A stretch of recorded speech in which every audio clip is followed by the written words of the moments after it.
Fala pessoa, eu sou Leandro Rezende e nós estamos sempre trazendo entrevistas, tirando dúvidas e também trazendo curiosidades para você. Hoje o assunto é impacto da pandemia na economia e também possíveis soluções. Para conversar comigo, eu trouxe um especialista, eu estou aqui ao lado do Edgar Moreira, o Edgar que foi secretário de Indústria na cidade de Resende e também é empresário do ramo logístico. Olá, Edgar. Eu queria que, antes da nossa entrevista, antes da nossa vinheta, aliás, você falasse, se é que possível resumir, o tempo que você ficou na Secretaria de Indústria de Resende e quais foram os seus principais feitos. Bom dia, Leandro. Bom dia a todos. Bom, resumir é um pouco difícil mesmo, porque foram 6 anos, né? 6 anos de muita luta. Lutas e, graças a Deus, muitas vitórias para Resende. Acho que foi um dos períodos que Resende mais desenvolveu na área industrial, na área de empregos, de geração de empregos. Tivemos grandes vitórias, pusemos o aeroporto para funcionar, trouxemos a Nissan para cá, né? Resende, de uns tempos para cá, teve vários investimentos que foi da luta, não minha, da luta da equipe da Secretaria de Indústria, na realidade. Foi uma equipe muito boa, que lutamos muito. Gastamos dinheiro do nosso bolso para visitar as federações das indústrias e buscar essas empresas. Trouxemos a Nissan para cá, o EAD foi anterior, mas veio também, o entreposto da Zona Franca de Manaus. Como foi noticiado, primeira página do Globo, no período nós trouxemos para cá, abrimos 513 novas empresas. Foram 513 CNPJs. 513 novos CNPJs aqui. Resende teve assim, um salto no IDH muito grande na geração de empregos, na geração de renda. Conseguimos um acordo com a Nissan que 0,5% dos investimentos dele, incentivado por eles, eles teriam que retornar ao município para a capacitação de mão de obra, que aliás eu acho que isso é um grande problema da nossa cidade, apesar de termos aqui algumas empresas não públicas, são privadas, mas com dinheiro público, que elas capacitam, mas infelizmente cobram muito caro, e a maioria das pessoas não recebe nem salário para isso. Sim. Mas foi um período muito interessante, de muito crescimento, que Resende teve, despontou, e que isso nos deixa muito felizes. E de todos esses feitos, qual que você destaca como sendo um dos maiores diante da Secretaria de Indústria? Todos foram importantes, né, Leandro? Mas assim, a luta pela Nissan, ela foi uma luta muito interessante. Muito interessante porque eu estava na CODI, numa reunião lá com a presidente, Conceição, e reparei que tinha um monte de japonês na sala lá. Aí eu perguntei o que era e o pessoal disseram assim, não, estamos aqui lutando para instalar a fábrica da Nissan no estado do Rio de Janeiro. Eu falei, mas por que vocês não foram em Resende? Não, porque já está muito bem definido, ela está indo lá para o Porto de Açu, vai instalar lá no Porto do Eike Batista. Eu falei, não, mas tem que mostrar Resende. E peguei o mapa, fui lá e sentei com o japonês e mostrei Resende. E expliquei que Resende tem uma posição logística muito boa, o posicionamento de Resende é muito bom nos dois maiores mercados, com boas vias de acesso, né? Polo metal mecânico aqui muito grande, perto. E os japoneses ficaram assim, encantados. Pediram o helicóptero ao governador do estado que queria vir para cá. Vieram e no mesmo dia a gente já fez as medições de buraco aqui para ver como é que era o solo, como é que era o terreno. Minha ideia sempre foi que um dia aquele distrito industrial atrás da onde era o ERG ali estaria cheio de galpões como está hoje. Toda vez que eu passo ali de carro eu fico feliz, porque foi o que eu sonhei. E os japoneses então vieram para Resende de helicóptero no outro dia, já marcaram, vieram, gostaram da área, mandei fazer as perfurações, entregando para ele, e aí começou uma grande negociação que estava pronta para ir para o norte do estado do Rio, né? Foi uma luta imensa, não foi fácil, mas conseguimos vencer, vencemos todas as barreiras que foram criadas e no final teve uma passagem assim, muito interessante, que dentro daquela negociação entrou a greve dos caminhoneiros e os japoneses tinham marcado uma reunião no Rio de Janeiro e a luta parada, a luta toda fechada. Aí eu liguei para um amigo no Rio, aluguei um aviãozinho, ele veio aqui, me pegou. Os japoneses, cheguei lá na sala da reunião, os japoneses já estavam desistindo, porque sabiam que a luta estava parada. Eu cheguei. E foi muito emocionante, porque eles todos ficaram aplaudindo, muito felizes por eu ter cumprido o que eu tinha combinado com eles, né? A reunião se alongou, terminou, era 5h10, 5h15, E mesmo assim, eu insisti com o piloto para vir para Resende, por causa do horário na época, o horário de pouso e decolagem aqui, né? Terminava 5h45, eu falei, ele já vai chegar lá no horário, você já pula do avião e você sai correndo. Aí o cara, então tá bom, vamos, entramos no avião. Quando nós saímos, veio pela Barra ali, quando passa Itaguaí, tinha um broco de nuvem no céu, que o piloto virou, não dá, não posso atravessar isso, senão a gente vai cair. Voltamos para o aeroporto de Jacarepaguá, peguei um táxi e fomos chegar em Resende, era 4 horas da manhã. Uau. Porque a gente teve que vir por dentro, cortando o caminho, passando por estrada de chão, até a gente chegar aqui depois de Barra Mansa para poder, para divide Porto Real aqui, para poder chegar em Resende. Foi uma luta, não foi fácil, mas foi uma vitória muito emocionante. Muito. Uma epopeia. É verdade. Hoje é fácil quando você vê lá tudo instalado, né? A gente não sabe a luta que foi, a guerra que foi para a gente conseguir trazer ele para cá. Mas foi gostoso. Toda vitória é boa, né? Quando tem uma boa guerra. Sim. Bom, dadas as devidas explicações, roda a vinheta.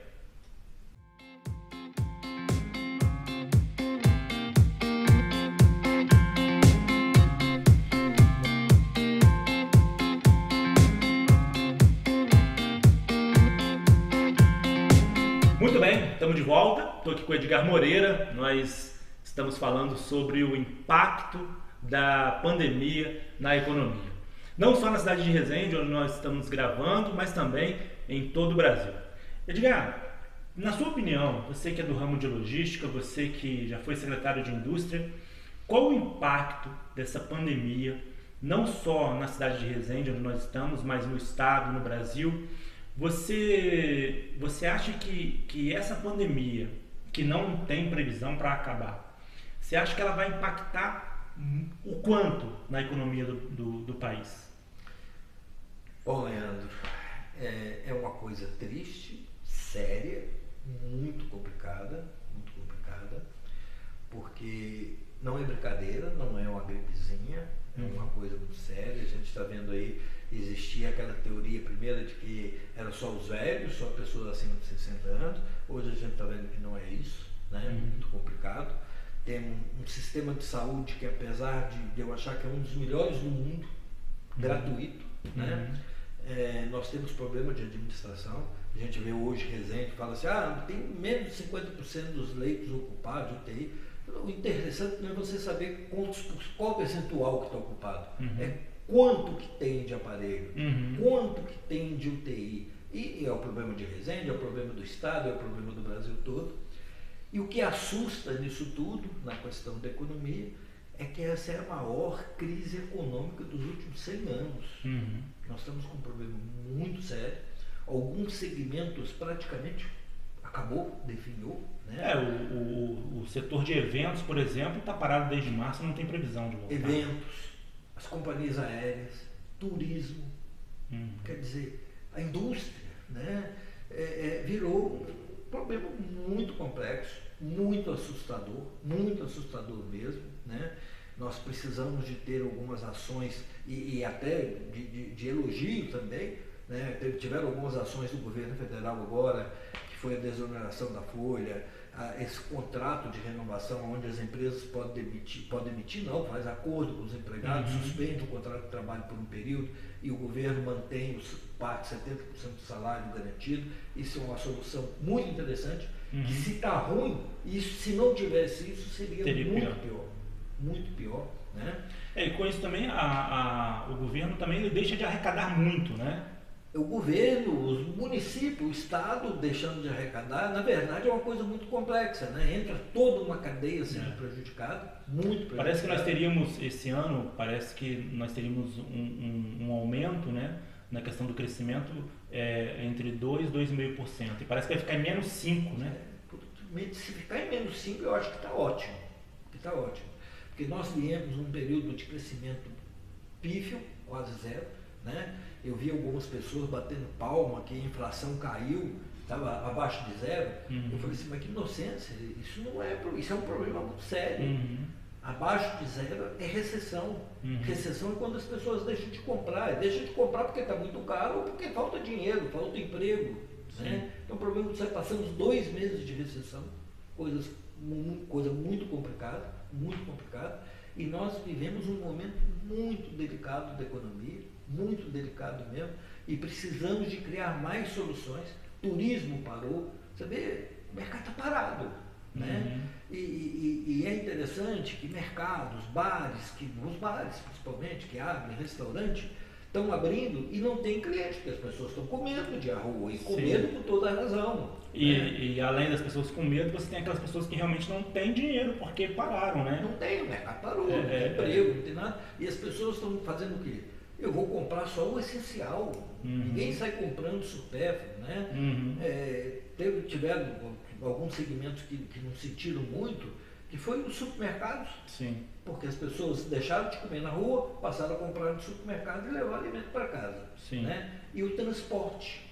Porque o transporte hoje tem que entregar, continua funcionando, é a área de logística. Né? Então a área de logística tem que funcionar nessa hora, ela tem que ser perfeita. Né? O e-commerce, que todo mundo hoje só compra por e-commerce, né? E o correio, que até por incrível que pareça, que tinha definhado, hoje melhorou muito as entregas pelo correio, quase todas as entregas estão sendo feitas pelo correio. No resto, meu amigo, é uma falácia, é muito triste. E falando sobre o Resende em especial, eu vejo assim, muita tristeza, parado o comércio de Resende. Acho que as pessoas têm, para começar a crescer, têm que começar a comprar aqui. Né? Insistir em comprar, em valorizar o mercado local, fazer compras no mercado local, porque é uma maneira da gente começar a reabilitar os rendimentos, geração de emprego local, porque é muito sério. É uma das piores crises dos últimos 100 anos. E falando sobre os setores, como é que seria uma possível solução, ou você chega a pensar em alguma coisa que o governo talvez pudesse ajudar além do que já está fazendo?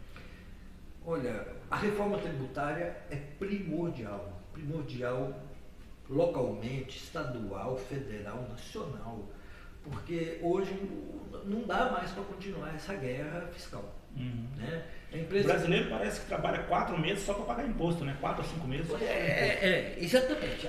Esse é um outro problema, né? Mas quando a gente fala assim, de reforma tributária, na verdade, a gente fala de duas coisas na questão de imposto. A reforma tributária, as empresas são muito oneradas, a gente é bitributado toda hora porque as empresas são oneradas demais com o cobrança de impostos. Né? Então eu vejo como a reforma tributária assim, muito importante nesse momento, muito importante, acabar com a guerra fiscal.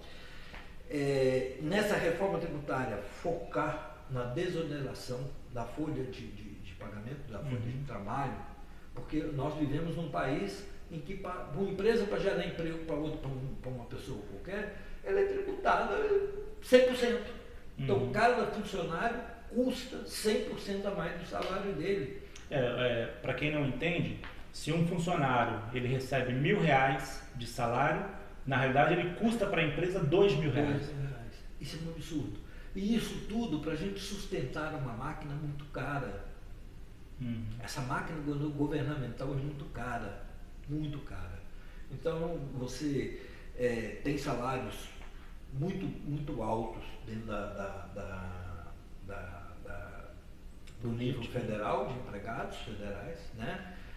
Acho que tem gente demais trabalhando, muita gente trabalhando. Eu não sei se mudou, se já fizeram uma reforma, mas até pouco tempo atrás, acho que Brasília tinha um cargo de assessorista de elevador, que era altíssimo, né? Tem gente que ganha R$15.000 assessorista.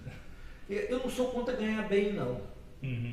Eu só acho que você tem que desonerar para que os salários melhorem. As pessoas, imagina, se o cara vai trabalhar, ele não pode ter um salário muito melhor, porque a empresa tem que pagar o dobro de imposto. E paga para quê?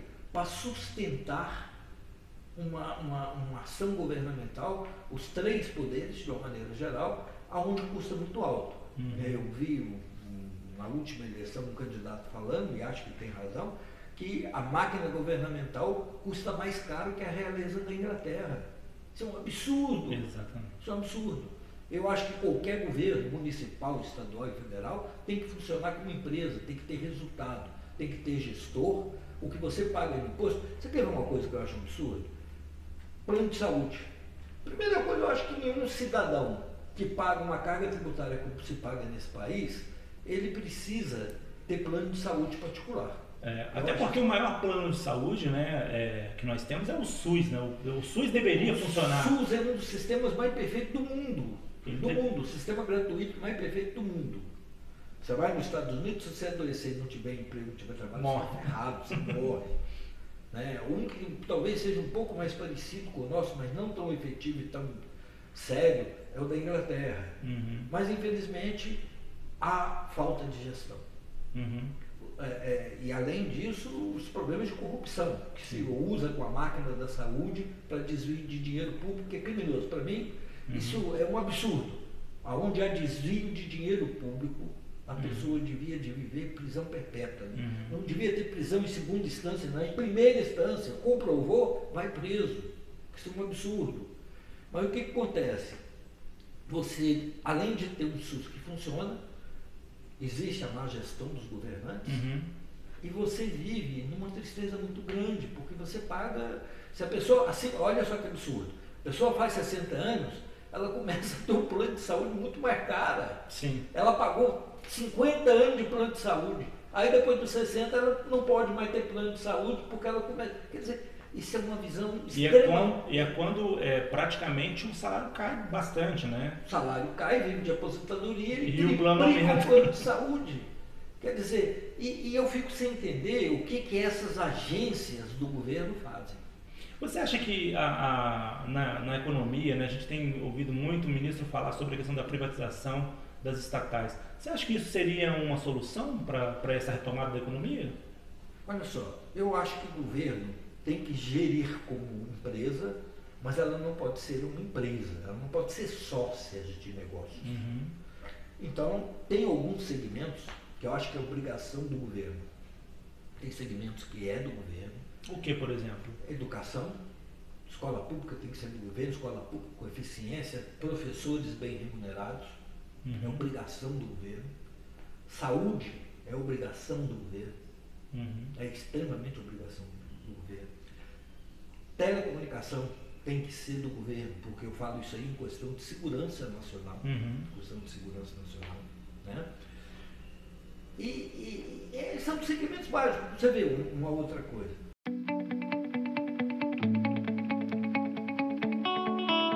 Vamos privatizar a água porque o governo está tomando conta de água. Aí privatiza a água. Nós temos problema aqui em Resende. Sim. Privatiza a água. Em Resende tem um problema muito sério, que a empresa diz que trata não sei quantos por cento, quando na realidade não é verdade. E aqui o esgoto, que não é tratado, ele também é cobrado 100% no valor da água. Absurdo. Eu acho isso criminoso. Essa pessoa, para quem não entende, para quem não mora em Resende ou não entende, talvez na sua cidade seja diferente, em Resende, se você paga R$50 de água, você paga R$50 de esgoto. Ou seja, você paga R$100. Na verdade, não é esgoto. Tá? O que eles falam é que eles cobram, se entrou 50% de 100 mil litros de água na sua casa, você escoou 100 mil litros de esgoto. O que é impossível. Isso é mentira. Isso é mentira. É impossível. E nós não temos hoje 100% de esgoto tratado. Eu vi um comentário outro dia na internet aí, que é verdade. Resende vive um problema crônico e seríssimo de infraestrutura. Resende falta infraestrutura. É um absurdo a questão de infraestrutura. Não foi planejada para isso, né? Quer dizer, não é nem questão de ser planejada. A Resende não é pensada a longo prazo. Né? Você vê o seguinte, as entradas de Resende, mal feito, mal planejada, né? Vem ali no bairro Morada do Sol, puseram uma balança na entrada do bairro, em cima da cabeceira de uma ponte, numa rodovia federal que é de maior tráfego do país, fecharam a entrada do bairro, o bairro tem que sair, tem que passar lá por cima para entrar, né? Faz final de tarde, quando o movimento está normal, aquele monte de caminhão parando ali, correndo risco de acidente. E Resende tem uma entrada, que é a entrada ali da rodoviária nova, da Grau ali, que nunca preocuparam em duplicar, nunca preocuparam em fazer nada. Aí você vê o acesso oeste foi feito, aquele carnaval todo do acesso oeste, e ninguém brigou para trazer aquela ponte lá em cima, que é a ponte de retorno, de acesso à cidade. E voltando ao assunto que a gente estava falando, você não tem boca de lobo nas ruas da cidade. Então, e no lugar que tem, você passa, o esgoto fede. Isso é sinal de que não é tratado. Eu, um ano, 2 anos atrás, eu fui ali no São Caetano, tem uma estação de tratamento de água, eu desci e vi aquele riozinho cheio de espuma, de água fétida, fedorenta ali descendo. Quer dizer, ali tem uma estação de tratamento que não é tratamento, porque aquilo isso é fedorento para dentro do rio. Aquilo é chorume escorrendo a céu aberto para dentro do rio. E quando existe essa privatização do serviço público, você acha que o governo ele deixa de fiscalizar, faz uma vista grossa? E isso serve para todas as prefeituras, não só de Resende? Isso, voltamos ao que eu estava falando antes. E particularizar o nosso universo, porque ele é muito fácil da gente olhar e assistir aqui. Nós temos aqui 2 empresas privatizadas. Uma pelo governo municipal, que foi privatizada pelo governo municipal, que é a água e esgoto da cidade, que não tem 100% de tratamento de esgoto. Nós bebemos água aqui, jogada nesse Paraíba, que já vem do Vale do Paraíba de São Paulo, né? Aqui também, e nós captamos, aí fala assim, nós captamos antes do esgoto. Não captamos antes do esgoto, porque você vem Itatiaia ali todo, ela não nasce aqui, né? A cidade de toda descendo e capta-se água ali perto da prefeitura, nesses trechos aqui do Rio de Janeiro, que é exatamente trecho dentro da cidade. Então, com esgoto, mais de 50% do esgoto in natura sendo julgado ali dentro, com isso você aumenta a quantidade de cloro dentro da água para tratar, de produtos químicos para tratar. E eu vejo Resende, Leandro, com problema sério. Eu nunca medi, eu não sei, estou falando aqui que eu não sou médico, né? Mas me assusta o índice de pessoas com câncer em Resende. Isso me assusta muito, me preocupa muito. E preocupa porque isso é muito custoso. E Resende não tem um centro de tratamento de pessoas com câncer, não tem uma clínica que se trata pessoas com câncer aqui na cidade. Então isso custa caro, porque você tem que mandar para outra cidade, tem que ter carro para levar, né? É complicado. Então você vê que uma coisa leva a outra, uma coisa puxa a outra. E eu vejo muito caro, muito caro. Então uma pessoa que trabalha comigo aqui, ela reclama do tanto que ela paga de água na casa dela e caia na secadeira. Ela tem 2 televisões, uma geladeira em casa e chega a pagar R$350 de luz. Uau. Eu acho um roubo. A luz em Resende é um roubo. Aqui nós moramos na Casa da Lua, é gente que toda hora reclamando que queimou o aparelho. Aqui não pode ventar que falta luz. É um dos quilowatts mais caros desse país. Se você pegar e dividir Belo Horizonte, já tive essa curiosidade, já morei em Belo Horizonte, Rio. Se você pega o seu consumo e divide pelo valor que você paga, é um dos quilowatts mais caros que tem. Mas você não acha também que o Estado, ele tem essa questão de divisão, por exemplo? O imposto no Estado de São Paulo é menor do que no Estado do Rio, ou não? Existe a questão, sim. Aí você está falando de CMS, né? Existem essas diferenças percentuais que vêm exatamente daquela guerra fiscal que nós falamos antes, que precisa de uma reforma tributária para acabar com isso. Nós precisamos ter um imposto único. Que aqui a Constituição proíbe bitributação. Nós somos 3 vezes tributados. Até mais. Porque ela vai na escala. Ela vai de um lado para o outro, de um lado para o outro, e você acaba pagando. Tem mercadorias aí que você paga 70%, 80% do valor de mercado que você paga é 80% de impostos. Porque você paga imposto no transporte, imposto de IPTU, imposto de... Quer dizer, você é tributado na cadeia inteira. Então isso torna-se muito caro. Mas essa é uma outra questão. Quando a gente fala de agências fiscalizadoras, são essas agências, a Enel, a ANA, a gente vê que, eu não sei de que lado elas estão. Elas foram criadas como um órgão que tem uma direção própria, para defender o povo, um mandato de 2 anos, para defender os direitos da população. A gente não vê. Você pode reclamar da Enel, eu já reclamei, um monte de gente que eu conheço reclama, estamos mandando o seu para ouvidoria, e você nunca tem resposta. Ou quando tem resposta, a resposta que você recebe é do prestador de serviço dizendo que não, que aquilo é normal, que aquilo foi feito, que aquilo tudo é mentira, que você está reclamando sem motivo. Você pode andar aqui nesse bairro inteiro e perguntar, ventou, acaba a luz. E não tem explicação, não tem solução. E esse não é um problema nosso, não. Isso é um problema nacional. É muita dificuldade. Estrada, pedágio, né? Você vê a Dutra foi privatizada, vence a concessão, se não me engano, é ano que vem. A empresa ganhadora, a Nova Dutra, teria que ter duplicado a Serra das Araras, vencendo a concessão, e eles nunca fizeram e nunca foram penalizados por isso. Serra de Petrópolis, a 040, ganhou uma vergonha, nunca duplicou, está lá toda parada. Óbvio, se desce a Serra de Petrópolis, está tudo parado. Você pega a estrada do trecho de Juiz de Fora, Belo Horizonte, cheio de buraco, é uma vergonha. Privatizaram, a empresa não cumpriu nada, não fez nada, e ninguém fiscaliza nada. E aí, você acha que essa questão, né, com a situação da pandemia, vários municípios decretaram estado de calamidade, o que faz com que eles possam fazer compras, possam pegar empréstimo, possam fazer uma série de coisas para aquele negócio do depois a gente vê. Você acha que num ano de eleição, né, com esse decreto de quase, até município que não tinha caso nenhum decretou calamidade, você acha que esses decretos eles vão ser talvez utilizados para poder fazer a obra pública e isso também impactar na economia da cidade? Na verdade, Leandro, isso é outra coisa que eu acho muito absurdo, porque volta naquilo que nós falamos há pouco tempo. Não sei quantos por cento de leito ocupado. Quantos leitos existem de UTI em Resende? Eu não vi isso publicado pelo governo municipal em lugar nenhum. Quantos leitos tem de UTI em Resende? Quantos aparelhos respiratórios tem em Resende? Nós precisamos de parar de ter achismo, né? A cloroquina cura. Cloroquina não cura nada, não cura em lugar nenhum. Entendeu? Cientista falando da dificuldade, do monte de problemas que nós temos e as pessoas brincando com a saúde pública.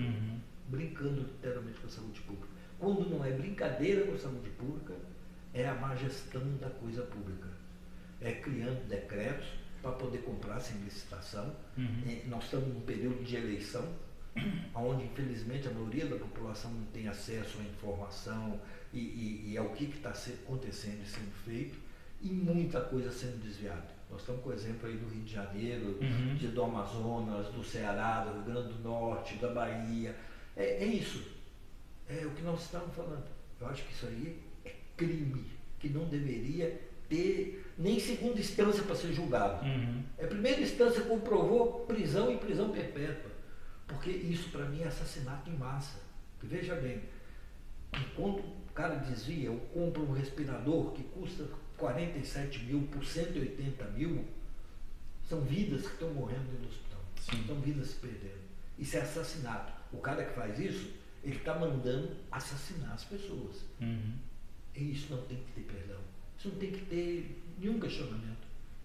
E é a responsabilidade do gestor, né? Porque gestão não é zeladoria. Você falou de gestão, e aí nós estamos falando de eleição, e aí eu pergunto para você, não só em Resende, mas em qualquer cidade do Brasil, onde um prefeito novo, a gente crê que se renove, né? Ou numa reeleição, o que o próximo gestor ele tem que ter para poder tirar a cidade do fundo do poço? Porque eu creio que hoje no Brasil a maioria das cidades estão próximo do fundo do poço com essa situação econômica que nós estamos passando. O que o próximo gestor que foi eleito tem que ter para segurar a rédea e levantar a economia da cidade? Esse é um problema difícil, né? Porque não depende só da prefeitura. A reforma tributária tem um monte de reformas que tem que ser feitas do serviço público tributária, e acho que nós temos que investir em infraestrutura, muito em infraestrutura, porque o que traz uma empresa para a sua cidade? É infraestrutura. Ter uma internet de alta velocidade funcionando, ter acessos funcionando, ter áreas organizadas para a indústria. Isso tudo você conquista a vinda de interesse de emprego. 6 anos que eu fui secretário, eu vivi viajando, nunca gastei um tostão da prefeitura, viajava com o meu dinheiro. Você pode entrar na prefeitura, vasculhar tudo, você não acha uma nota de despesa minha na prefeitura nos 6 anos que eu trabalhei na secretaria. Eu viajava com o meu dinheiro. Não tinha dinheiro público. Eu ia na Federação das Indústrias de São Paulo, mandei fazer umas apresentações de Resende, vendendo Resende, mostrando Resende os acessos, mandando tudo que Resende tinha. Os prefeitos ficam pensando em zeladoria, fica pensando, vou 3 anos aqui cuidando disso, cuidando daquilo, e depois no último ano de governo começa a pintar rua, cortar mato, não sei o quê, fazendo pressão para a população ver. E esquece de planejar a cidade para o futuro. A cidade tem que ser planejada, tem que ser pensada para o futuro. Né? Eu imagino assim, por exemplo, quando estava na prefeitura, eu trouxe uma empresa que veio para cá chamada Tricorp, eu comecei a negociar com eles para que eles pudessem usar por fibra ótica na cidade inteira, todas as escolas públicas, hospitais, postos médicos teriam internet de alta velocidade gratuita, né? Aí a Enel na época, não, mas não pode usar o poste. Eu falei, não pode usar o poste, a prefeitura então vai cobrar IPTU do poste que você está usando no espaço público. Sim. Entendeu? E infelizmente depois eu saí da prefeitura e isso não deu continuidade. Mas você vê, temos são pequenas soluções que fazem diferença. Fazem muita diferença. Nessa retomada, todo detalhe vai fazer diferença. Olha só, nós passamos aqui um período de trazer empresa para cá, e as empresas, Nissan, todo mundo reclamando por causa da nossa energia que caía toda hora. Somente agora foi construída pela Enel, olha quanto tempo tem isso, 10 anos.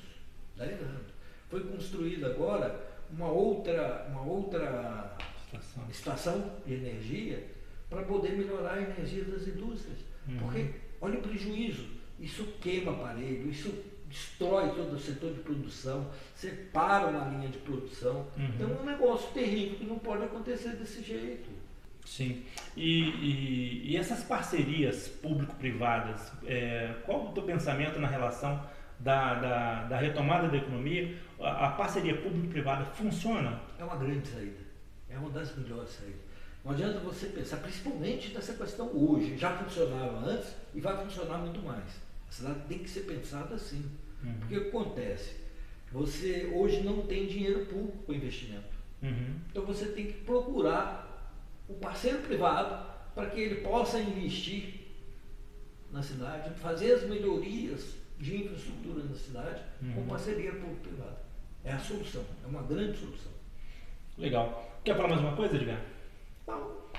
Acho que temos muito que lutar, né? Eu acho que a cidade, na verdade, uma cidade começa no seu bairro, começa com a conscientização do seu povo, começa com a conscientização da sua cidade, da conscientização do seu estado e do seu país.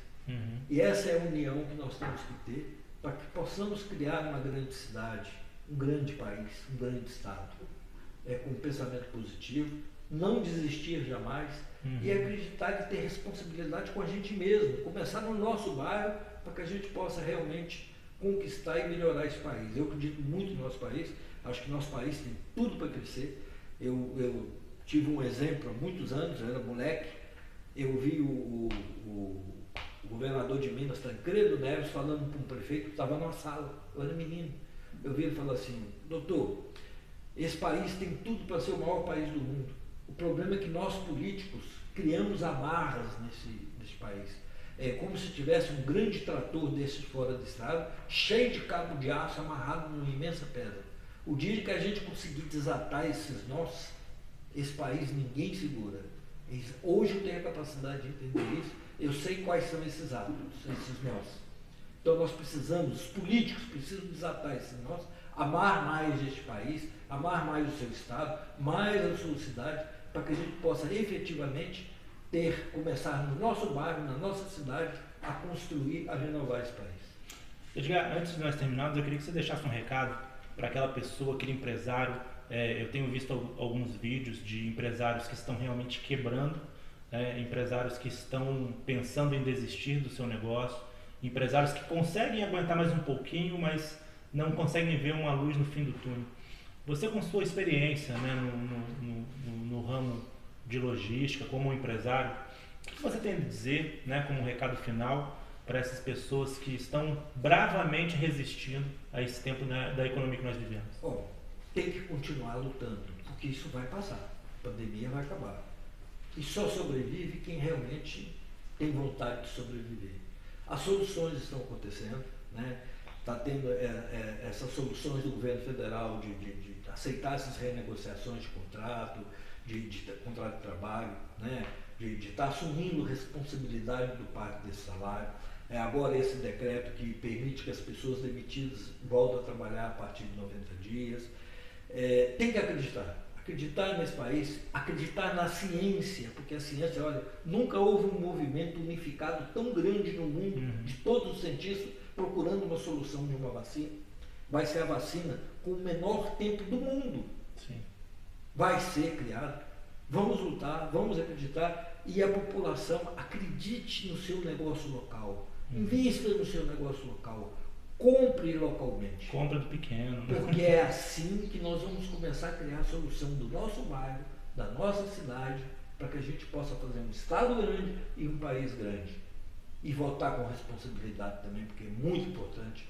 A gente tem que pensar naquilo que a gente faz, e não é só votar com responsabilidade, é cobrar responsabilidade, é não esquecer nunca quem você votou e cobrar dessa pessoa. Porque nós temos um complexo muito grande que depois elege o indivíduo passa a ser autoridade, não recebe mais ninguém, a caneta pesa muito na mão dele, mas aquele ali é um empregado do povo, foi o povo que colocou ali, ele deve satisfação ao povo. Sim. Ele é obrigado a receber o povo e a escutar o povo. Nós precisamos de perder esse medo de falar com a autoridade. Principalmente a autoridade eletiva, aquela que a gente votou nela. Ela deve satisfação sim ao seu povo, ao povo que votou nele. Obrigado, Edgar Moreira, empresário do ramo de logística, ex-secretário de Indústria de Resende. Obrigado, Edgar. Obrigado a você que está conosco aí. Até o próximo programa.